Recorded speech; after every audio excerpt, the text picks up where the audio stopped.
কেন আমায় আতঙ্ক মনে করো? আমার গন্ধ পেয়ে সবাই আত্মগোপন কেন করো? আমি তো তোমাদের ক্ষতি করতে আসিনি। তোমাদের ফাঁদে ফেলার পূর্বের কোনো পরিকল্পনা নেই আমার। তবে কেন আমার অস্তিত্ব নির্মূল করার জন্য তোমরা পুরো একটা জাতি প্রতিযোগিতায় অংশ নিলে? আমি তো তোমাদের কোনো ক্ষতি করিনি। আমি সেটাই বলি যেটা আমি স্বচোখে দেখি। তবে সত্য বলাই কি আমার অপরাধ ছিল? তোমাদের সব কুকর্ম আমার জানা। তা বললে কি তোমরা আমার দিকে তলোয়ার তাক করবা?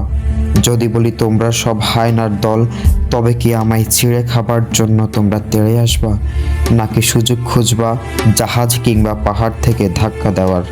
শোনো, আমি কোনো জানোয়ার কিংবা মাংচাষী হিংস্র পশু নই। আমায় ভয় পেও না। আমি তোমাদের মতোই মানুষ। আমায় ধরার জন্য অত্যাধুনিক কোনো অস্ত্র কিংবা নিখুঁত পরিকল্পনার প্রয়োজন নেই। তোমরা চাইলে আমি স্বেচ্ছায় তোমাদের হাতে ধরা দেব। তবে আমায় হত্যা করো না। এই জাতির সকল কীর্তিকলাপ আমার ভেতর সংরক্ষিত আছে, যা কোনো একদিন তোমাদেরও কাজে আসবে।